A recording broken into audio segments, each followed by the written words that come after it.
Live at 5. As ever. Right, we're going to be annealing here, quenching in the water there, and into the pickle there. Focus.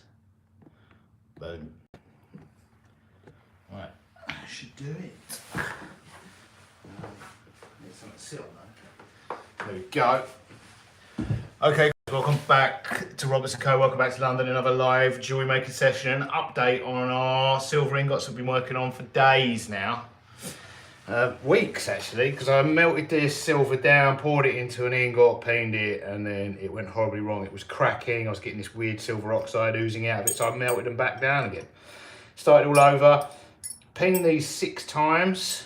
I'm hoping that'll reduce the potential for cracking, and we'll get some good ingots. This is the 2nd or 3rd time they're going through the rolling mill. And the main surfaces are looking good. I noticed a couple of what look like hairline. It's hard to tell whether they're cracks or just marks at this stage, because they haven't quite gone fully square yet. Most of them look a-okay. It was the big one. There was it's hard to see actually. The Optivisor I was looking through before was the more powerful. Oh, there he is. There he is. I'll show you if you can make. That's the problem. Like what I'm looking at is so small. Even I'm struggling to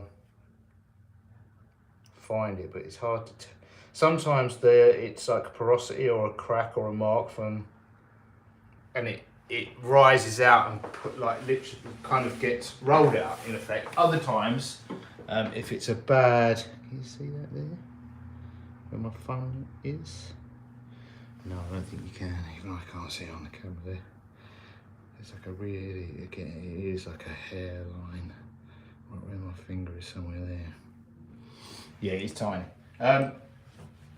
That's the only imperfection at this stage, but they can either get brought to the surface and rolled out sometimes. Other ones can to develop as well, or they can get progressively worse. We'll have to wait and see. So I need to anneal these, soften them up, and then tomorrow they'll go back through the rolling mills. Look, that one's bananaing slightly. That's not a good sign, because that means it's hardening, which is odd because they're all softened. That, you know, it's the same size as that one.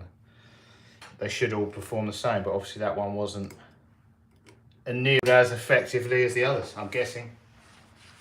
Otherwise it should have gone through.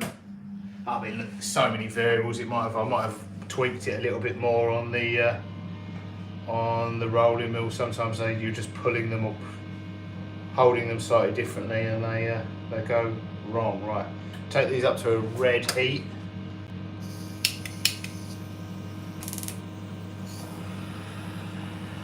Let them cool off a little bit so that and then quench them in the water.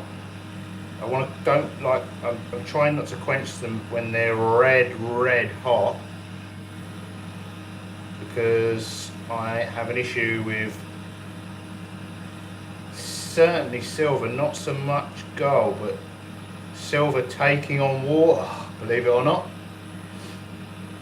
I think I said this in yesterday's live stream. Hand poured silver, it's almost like it's been anodized. Like there's a surface oxide. There's not. And you can file it all you like. It's almost like the whole thing's been anodized. It's like anodized. It performs in that sort of way where it's the surface can take on, like in the same way anodized aluminium can take on dyes.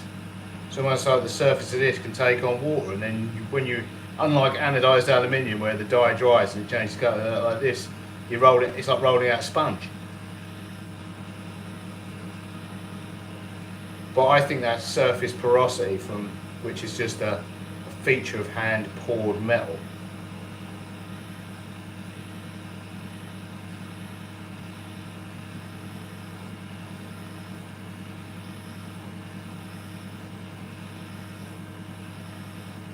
I'd need an actual metallurgist with all the gear and some idea of what they're looking at to look at them and tell me all about the grain structure and the size of the grains and the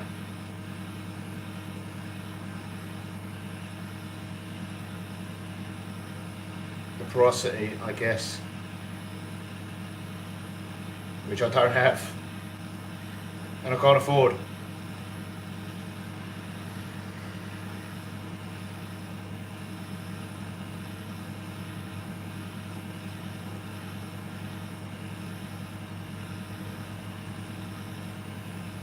I've got the microscope there actually, but it's set up for stone setting, so I think I need way more powerful lenses. I think the strongest I've got is 20x, and you probably need like 400x. Right, that's the kind of colour we want. Just going to start working on the next one.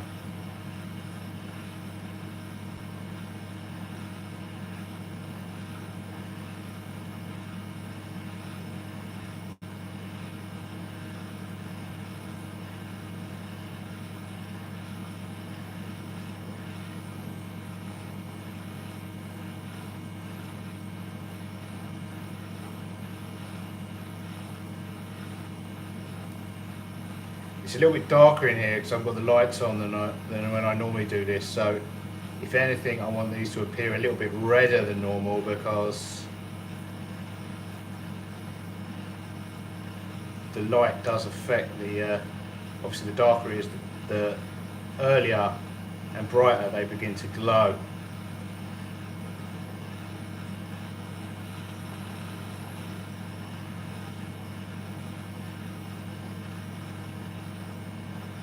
I don't see any of the, I haven't seen yet, say yet just in case, the black oxide that was extruding out of these last time they were, before I remelted them.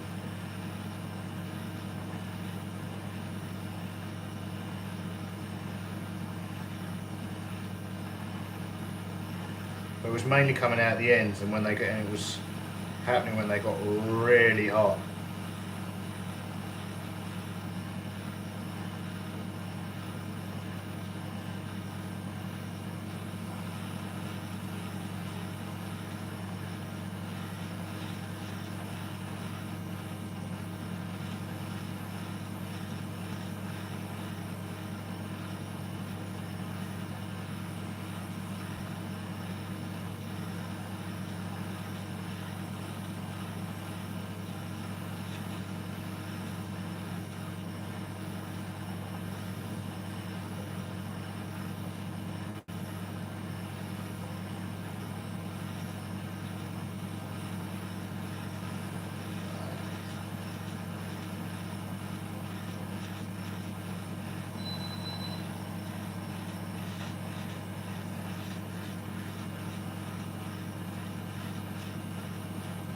Right, that first one should be done. I'm going to let it cool off a bit.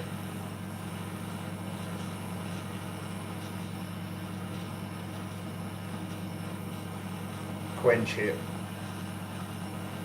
pickle it, rinse and repeat.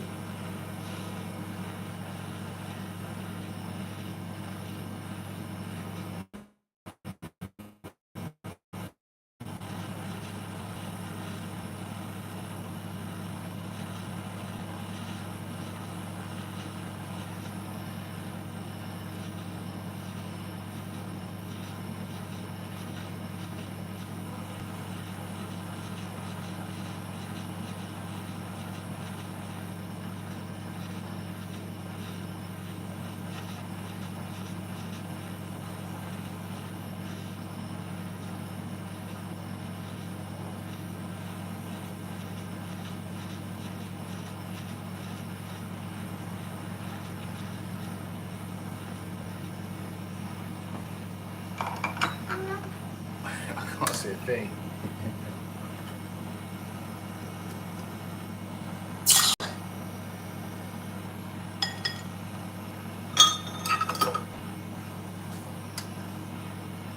See what difference lighting makes.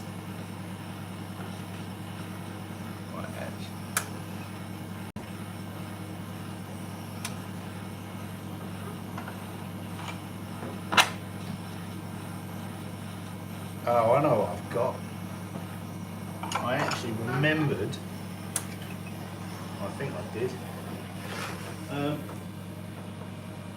Has it got powder? Yes.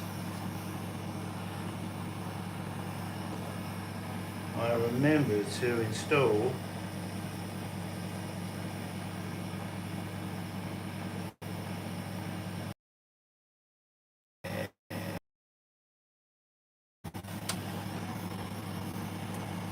on my other phone.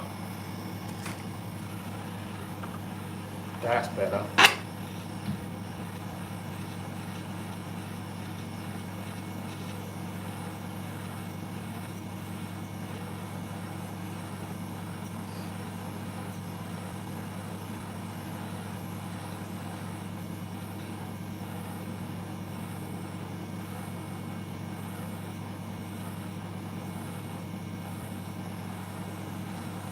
Yeah, light switches, forget it. Gotta have it's too simple. You gotta have your light switch on your phone, you know? Light controls on the phone. Make life extra complicated.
That one, that was stuck it down, great. I don't know what it's stuck to, there shouldn't be any flux on it.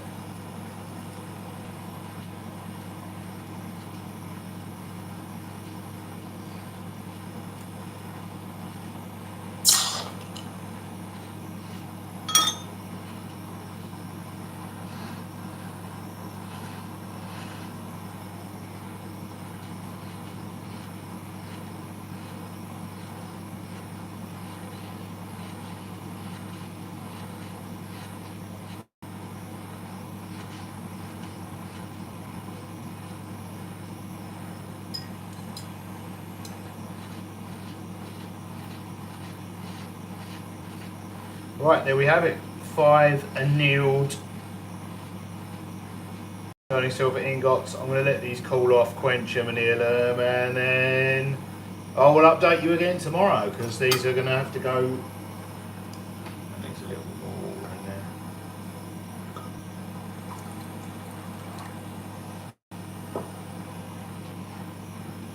These need a couple more passes through. They're still on our, believe it or not, we're still having to use the our big full-size Durston rolling mills. These still won't fit through our mini mill, which has supposedly got 7mm wire grooves, even though these are less than 6mm now.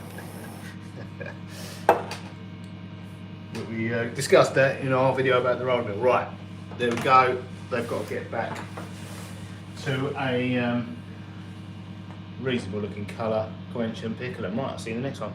Doodles!